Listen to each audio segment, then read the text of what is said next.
Vous écoutez le podcast Photostoria. L'image parle, la voix raconte.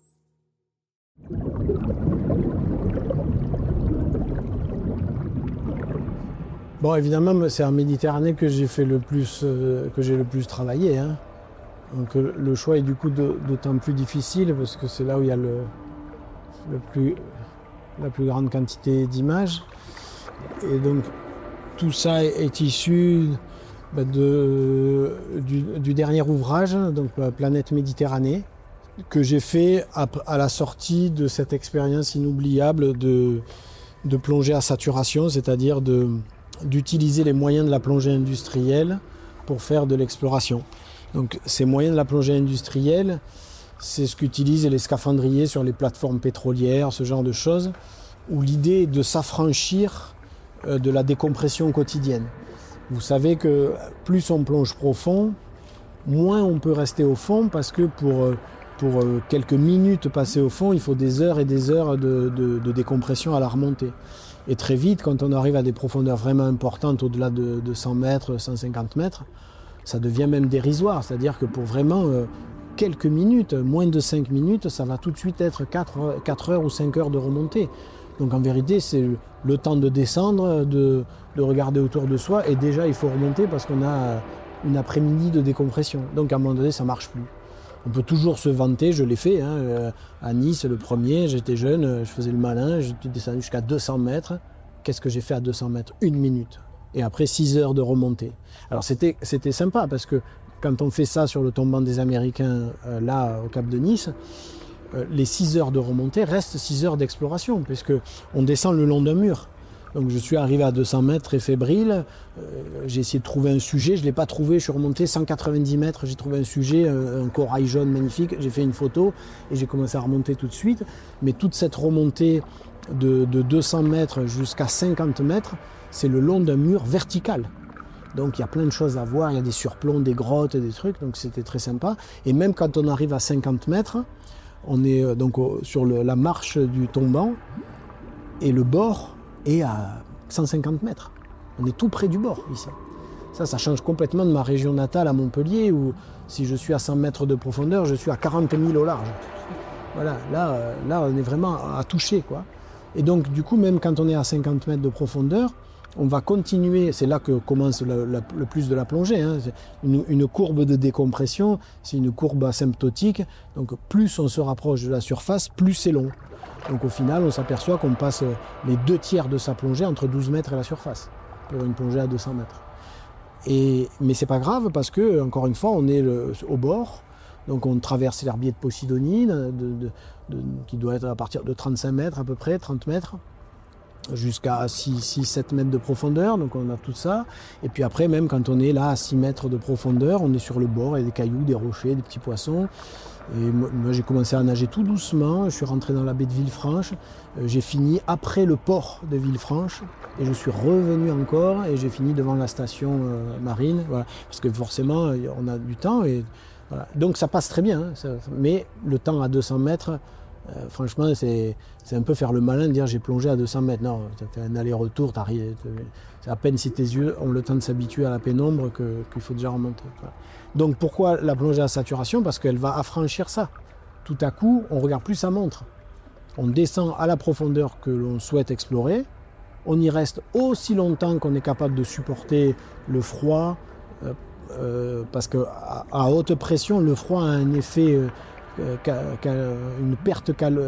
accélère la perte calorique. Donc à température égale, quand la pression est décuplée, la perte de chaleur est décuplée aussi. Donc de l'eau à 14 degrés, c'est pas extrême, c'est pas l'Antarctique. Mais 14 degrés à plus de 100 mètres, c'est 14 fois plus froid que l'Antarctique en vérité. Donc c'est assez dur, au bout de quelques heures, on est quand même cuit. Voilà, donc l'avantage c'est qu'on peut rester aussi longtemps qu'on veut. Et quand on a fait plusieurs heures, qu'on a eu sa dose, évidemment on ne peut plus remonter, puisque là pour remonter il faudrait des jours.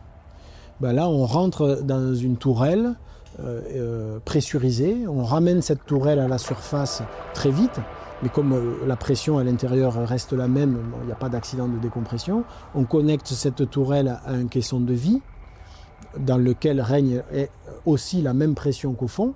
Donc pour le corps humain, la plongée continue, quoi. Donc il n'y a pas de danger de décompression. Et dès qu'on est retapé, qu'on a mangé, dormi, qu'on est en pleine forme, on peut repartir plonger aussitôt. De toute façon, physiologiquement, c'est une seule et même plongée qui va durer tout le temps de la mission. La décompression n'est pas proportionnelle. C'est même la définition même de la saturation. On est saturé très vite. À ces profondeurs-là, au bout de quelques heures, on est saturé, c'est-à-dire le vase est plein. Donc après que l'on reste 4 heures, 4 jours, 4 ans, on va pas décompresser plus longtemps. Et en vérité, ce n'est plus que la profondeur qui est le facteur de la durée de la décompression. Et la théorie un peu caricaturale, c'est 1 mètre à l'heure. 120 mètres, 120 heures, à peu près 4 jours. Quoi. À peu près 4 jours. C'est ce que, voilà. Donc il faut 4 jours. Mais peu importe le temps qu'on y est resté. Voilà. Si on va à 200 mètres, 8 jours. Voilà. Ça, c'est la profondeur seule qui comptera. Là, l'avantage avec la saturation, c'est que précisément, il n'y a plus d'urgence. Moi la patience, c'est une vertu pour un photographe naturaliste. Pour un plongeur, c'est un luxe. Hein. Un luxe qu'il ne peut pas se payer normalement. Sauf là. Là, tout à coup, je peux ne pas regarder ma montre, donc je peux me poser au bord de la forêt de corail noir, enfin, la forêt blanche de corail noir, et attendre que les crevettes narvals reviennent et montent quasiment sur l'objectif de l'appareil, attendre que les anthias se mettent en bouquet comme ça, attendre que les calamars se reproduisent, que le poisson-lune se fasse nettoyer. Voilà. Et donc tout à coup, faire un peu de comportement animalier, ce qui normalement, à ces profondeurs-là, pas possible, on n'a pas le temps. Donc ça, c'était évidemment très très efficace, très bénéfique. Ouais. Puis c'est surtout la diversité des décors aussi. Hein. Faut pas croire qu'il y a un seul type d'habitat à grande profondeur en Méditerranée. Hein.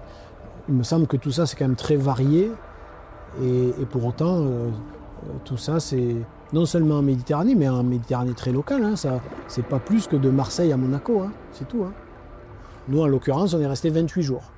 Voilà, 28 jours à enchaîner les sorties autant qu'on pouvait. Et quand on a fait le cumul à la fin et la comparaison, on s'est aperçu avec mes camarades qu'en 28 jours, on avait passé autant de temps à plus de 100 mètres que dans les 10 années qui avaient précédé. Et pourtant, c'est notre job. On y va à 100 mètres souvent. Mais en fait, c'est des temps tellement réduits à ces profondeurs, des conditions tellement compliquées. Et là, c'était tellement... Voilà, qu'en 28 jours, on a fait autant qu'en 10 ans. Et le livre, issu de tout ça, a ce même déséquilibre.